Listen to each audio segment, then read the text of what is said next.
मेहनत हमेशा इतनी खामोशी से करो कि आपकी जो सफलता है ये शोर मचा दे। देखिए आज है 3 मई और आज के वीडियो में टोटल 10 मोस्ट इंपॉर्टेंट प्रश्नों पे हम चर्चा करेंगे जो कि आपकी सभी आगामी परीक्षाओं के लिए मोस्ट इंपॉर्टेंट है। तो शुरू से लास्ट तक वीडियो में बने रहिए और इस वीडियो को पूरा देखने के बाद आप इसकी पीडीएफ फाइल भी डाउनलोड कर सकते हैं नीचे डिस्क्रिप्शन बॉक्स में और हमारे टेलीग्राम चैनल पे दोनों जगहों पे इस वीडियो की पीडीएफ मिल जाएगी। देखिए जिन लोगों ने अभी तक टेलीग्राम चैनल को ज्वाइन नहीं किया है डिस्क्रिप्शन बॉक्स में टेलीग्राम चैनल की लिंक मिल जाएगी, वहाँ पे क्लिक कीजिए और इसको ज्वाइन कर लीजिए। और देखिए जो लोग अप्रैल महीने का ठीक है मंथली करंट अफेयर का वीडियो देखना चाहते हैं तो इसकी लिंक भी जो है डिस्क्रिप्शन बॉक्स में दे दूंगा मैं, वहाँ पे जो है जाके आप क्लिक करके देख सकते हैं। बाकी टेलीग्राम चैनल में इस वीडियो की लिंक आपको वहाँ पे मिल जाएगी, ठीक है। तो चलिए शुरू करते हैं आज की वीडियो को। देखिए आज का पहला प्रश्न है कि विश्व टूना दिवस कब मनाया जाता है। देखिए ये प्रश्न बहुत रिपीट होता है एग्जाम में। देखिए हर साल 2 मई को हम मनाते हैं विश्व टूना दिवस। कई लोग सोचते हैं यार ये टूना है क्या चीज़। देखिए टूना एक मछली का नाम है जो कि काफ़ी पौष्टिक होती है। मैं तो खाता नहीं हूँ, जो खाता है वो जाने। देखिए वर्ष 2016 में संयुक्त राष्ट्र महासभा ने टूना मछली के संरक्षण के महत्व के बारे में लोगों को जागरूकता फैलाने के लिए 2 मई को विश्व टूना दिवस के रूप में घोषित किया। देखिए टूना मनुष्यों के लिए भोजन का एक महत्वपूर्ण स्रोत है क्योंकि टूना मछली में ओमेगा 3 विटामिन B12 प्रोटीन और अन्य खनिजों जैसे कई समृद्ध गुण होते हैं। और देखिए एक चीज़ और है, इसको मतलब ये इतना न्यूट्रिशियस है कि इसको मार के खाते खाते लोगों ने जो है इसकी 98% आबादी लोगों जो है कम कर दी।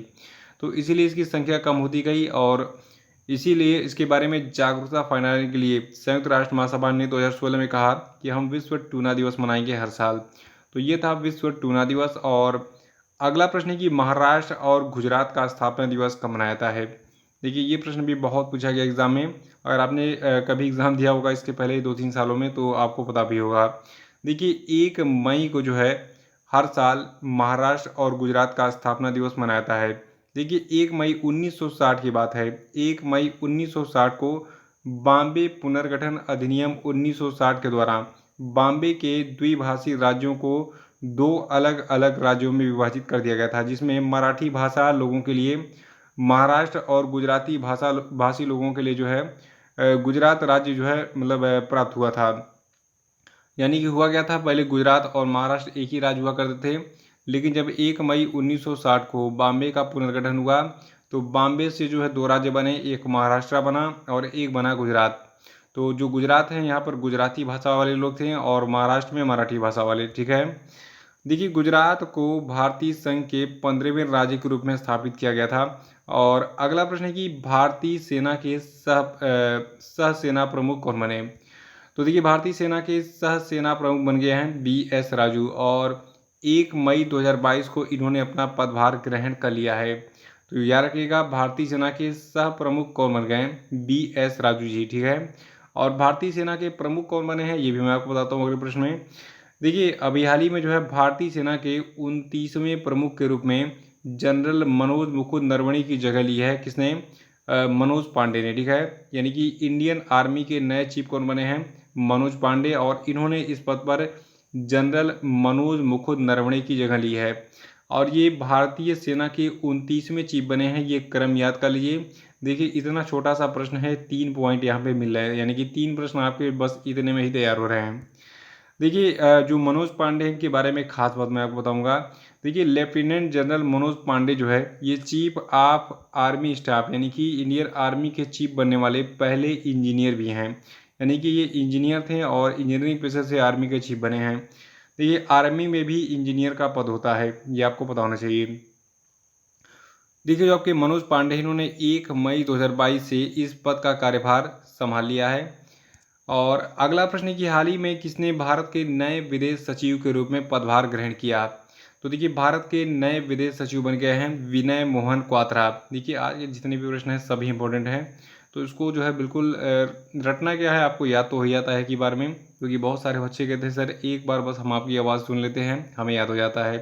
तो खैर ये मतलब मैं अपने आप को बहुत सौभाग्यशाली समझता हूँ कि आप मुझे इस काबिल समझते हैं कि मेरी एक बार की बोली गई जो है चीज़ें आपको याद हो जाती हैं। देखिए भारत के जो नए विदेश सचिव उनका नाम क्या है, विनय मोहन क्वात्रा, और इन्होंने इस पद पर हर्षवर्धन श्रृंगला की जगह ली है। देखिए जो आपके श्री क्वात्रा हैं ये विदेश सचिव का कार्यभार संभालने से पहले नेपाल में भारत के दूत के रूप में कार्यरत। और छठवां प्रश्न है कि वर्ल्ड लाफ्टर डे यानी कि विश्व हास्य दिवस 2022 कब मनाया गया। देखिए हर साल इसकी तिथि चेंज होती रहती है। इस साल ये 1 मई को मनाया गया है, क्योंकि प्रत्येक वर्ष मई महीने का जो पहला रविवार होता है, तो मई महीने के पहले रविवार को हम विश्व हास्य दिवस मनाते हैं, ताकि लोगों को हंसने और अपने आसपास के लोगों को हंसाने की याद दिलाई जा सके। और इस वर्ष ये 1 मई को मनाया गया। देखिए वैज्ञानिक रूप से देखा गया है कि हंसी मस्तिष्क में कार्टिसाल के स्तर को कम करती है और शरीर पर सकारात्मक प्रभाव डालती है। तो हंसना ज़रूरी है और मुस्कुराते रहिए, हंसते रहिए। तो 1 मई को हमने इस साल सेलिब्रेट किया है वर्ल्ड लाफ्टर डे यानी कि विश्व हास्य दिवस, क्योंकि जो मई महीने का पहला रविवार है ये 1 मई को पड़ा था। अगला है कि हाल ही में पीवी सिंधु ने एशियाई बैडमिंटन चैंपियनशिप में कौन सा पदक जीता। तो देखिए पीवी सिंधु जो भारत की हैं, जो कि एक बैडमिंटन प्लेयर हैं, इन्होंने एशियाई बैडमिंटन चैंपियनशिप में हाल ही में कांस्य पदक यानी कि ब्रॉन्ज मेडल जीता है।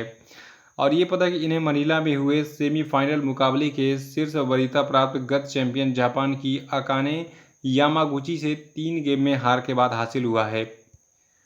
आठवां कि हाल ही में किसने सेमीकॉन इंडिया सम्मेलन 2022 की शुरुआत की। तो देखिए सेमीकॉन इंडिया सम्मेलन 2022 की शुरुआत नरेंद्र मोदी यानी कि भारत के प्रधानमंत्री ने की है। देखिए जो आपका सेमीकॉन इंडिया सम्मेलन 2022 है, तो इसका मेन टारगेट क्या है, नाम से पता चल रहा है सेमीकॉन यानी कि सेमी कंडक्टर से जुड़ा हुआ है। देखिए इस सम्मेलन का उद्देश्य दुनिया भर में सेमी कंडक्टर हब बनाने और चिप डिज़ाइन और विनिर्माण पारिस्थितिकी तंत्र को विकसित करने की देश की आकांक्षा के लिए एक स्प्रिंग बोर्ड के रूप में काम कराना है। और देखिए इस सम्मेलन में उद्योग संघ, अनुसंधान संगठनों और शिक्षाविदों के प्रख्यात विशेषज्ञ जो है शामिल हुए थे। अगला प्रश्न है कि हाल ही में किस देश के लैंडस्केप गार्डन सिटियो बर्ल मार्क्स को यूनेस्को की जो है विश्व धरोहर स्थल का दर्जा मिला। तो देखिए ये देश आपका ब्राज़ील है, याद रखिएगा। ब्राज़ील के लैंडस्केप गार्डन सिटियो बर्ल मार्क्स को जो है यूनेस्को की विश्व धरोहर स्थल का दर्जा मिला है।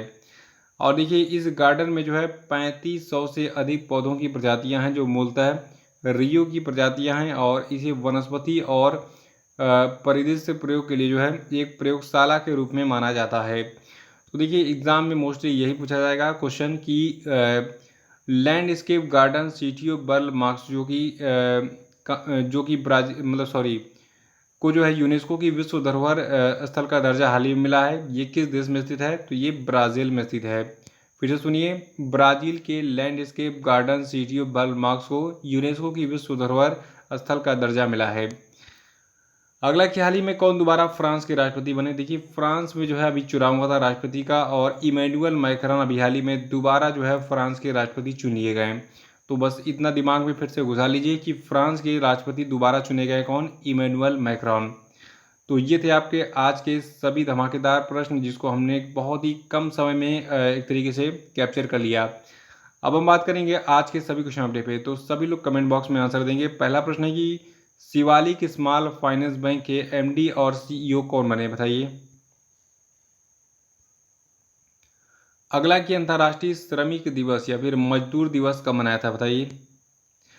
देखिए जो आपका मजदूर दिवस यानी कि जो आपका लेबर डे है, इसकी कोई थीम नहीं साल पब्लिश हुई अभी तक, तो इसलिए कल मैंने बता तो दिया था दिवस, लेकिन मैंने कहा था मैं थीम बताऊंगा, लेकिन कोई थीम ही नहीं है, तो कोई दिक्कत नहीं है। मजदूर दिवस कब मनाता है ये आप जो है याद रखिए, 1 मई को, ठीक है। अगला प्रश्न कि हाल ही में किसने भारत सरकार के मिशन कर्मयोगी का समर्थन करने के लिए 47 मिलियन अमेरिकी डॉलर की परियोजनाओं को मंजूरी दी है, बताइए आंसर। नहीं पता तो कल का वीडियो देखकर उसको रिवाइज कर डालिएगा। अगला कि हाल ही में किस बैंक ने वरिष्ठ नागरिकों के लिए एक नया feature Bob world gold launch किया, बताइए।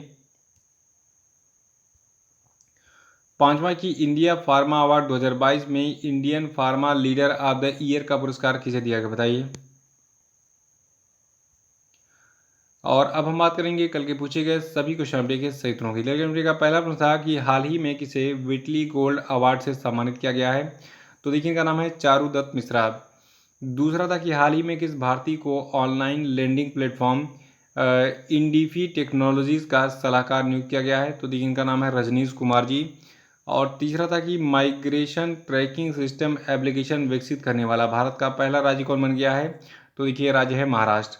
और चौथा था कि हाल ही में किस देश ने अपनी बौद्धिक संपदा संरक्षण प्राथमिकता निगरानी सूची में भारत, रूस और चीन को सूचीबद्ध किया है। तो देखिए देश आपका अमेरिका है। और पांचवा था कि अंतर्राष्ट्रीय जैज दिवस कब मनाया गया।